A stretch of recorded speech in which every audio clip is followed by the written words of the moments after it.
kind of talking and diving down the biggest questions for 2025. And I want to start on the offensive side of the ball because obviously that's the one that we have most questions about.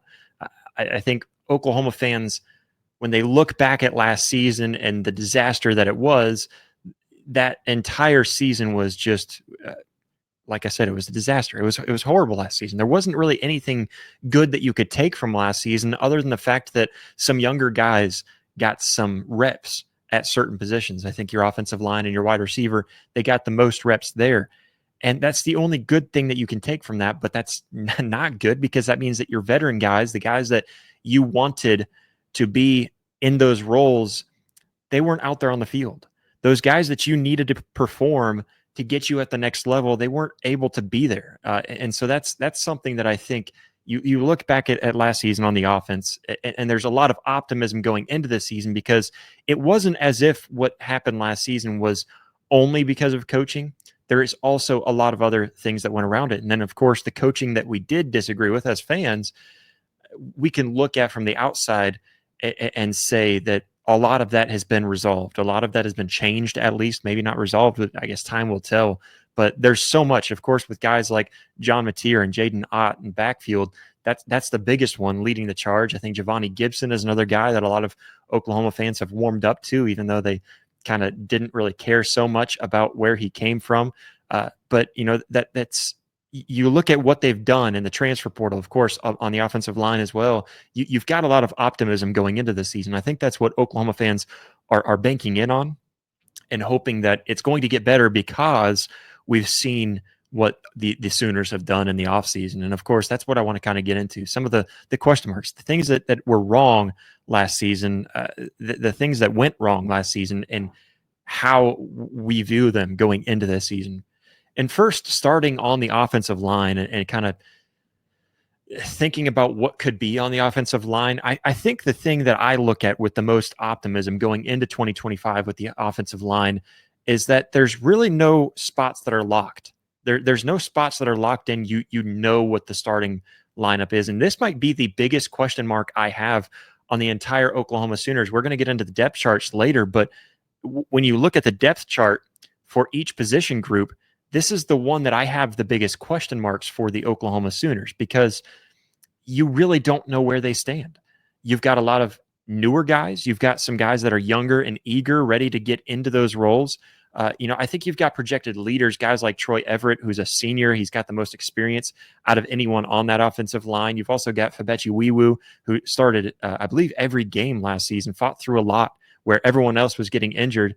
And that was a guy that you look at. So, I mean, you've got some leaders in that group, but you really don't know who is going to be keyed in as the starters right now because it's so wide open. And it's also an offensive line that a season ago, again, you had so many injuries and so many question marks about guys because of their injuries going into this season. So you've got a lot of competition right now. I think that's a thing to look at as a good thing, because you've got competition with guys that I think if you were to go through and look at the metrics, look at what you can on paper and look at the statistics, you feel good about the competition that's there because you've got two guys in just about every position group that you could swap in and out and feel pretty good about either one of them, at least two guys. And I really think that there's some that go down into the third and fourth string where you really feel good about no matter who it is at that position, you really feel like you can make something happen. Or if it doesn't work out so well with one guy at one position, that you could swap him around specifically in that offensive line. And of course, I think a lot of it comes down to injury because again, Oklahoma fans are extremely worried about that because they had that long list every week that would come out. And it would just show up like a really long grocery list. You know, you've got to go stock up for the Super Bowl party, and that's the kind of list you've got for the offensive line every week.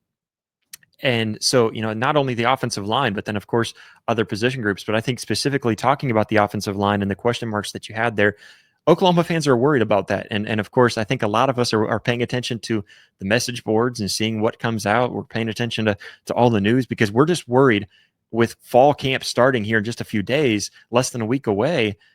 Oklahoma fans are worried. What's happening as far as the injury room?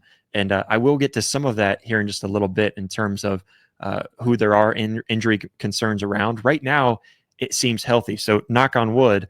Uh, let's keep it that way because Oklahoma fans, again, we're watching out for that. But as far as the competition goes, with health pushed to the side, as long as everyone could stay healthy, you feel good about the competition at hand, specifically on that offensive line. I think there's a lot of competition. You start off at the center position with guys like Troy Everett. I think even Jake Mikula, I think that he adds a little bit of competition in that room just because of his experience at Stanford the last 2 years. Started at least 13 games in the last couple of years. And that's a guy, again, you feel good about either one of them coming in and stepping into that role specifically because of the and I feel like I'm saying specifically a lot, but a lot to do with the metrics that you see from both those guys, how big they are, how strong they are, what you've seen in some of the growth in this offseason. And then again, the seniority that you get with both of those guys, the experience that you get with both of those guys, you feel really comfortable there. I think even at the right guard position, really, you've got Fabechi Wiwu. I think he seemed like the lock in there, but Eddie Pierre-Louis, he could come in, and we've seen a lot of talk about the offseason growth from him. And so I think Eddie Pierre-Louis, whether it be right guard or left guard, he could really compete with either Fabechi Wiwu at right guard or Heath Ozeta at left guard. And I think you could really swap those guys around. And Eddie Pierre-Louis is one of those guys that you feel confident about no matter which side of the line he's at. And he's one of those guys that you really can throw all over. And fans really love him, right? Fans really want to see more of him because he's just aggressive. I remember the clip last season with Fabechi Wiwu and Eddie Pierre-Louis driving a guy into the ground. I believe that was against Maine, if I remember correctly. And so fans want to see him in there. He really could be shifted around almost anywhere on the line just because he's got such athleticism and growth this past season that they feel comfortable with him there. But I think even if you talk about the right tackle position, I personally believe in Derek Simmons. I think he's just a huge monster of a human being from Western Carolina, the transfer from Western Carolina. You've also got Jake Taylor, who's, in my opinion, the reason why you don't put him in there starting over Derek Simmons is because he's a little bit more injury prone. You look back what he had last season. He was only able to start 4 games last season. So, you've got a lot. And then over at left tackle, I guess I forgot that group out where you've got Jacob Sexton in there. And I think he's the obvious the favorite in that role. But I think Logan Howland is a guy that is right on his heels. So, again, competition all around.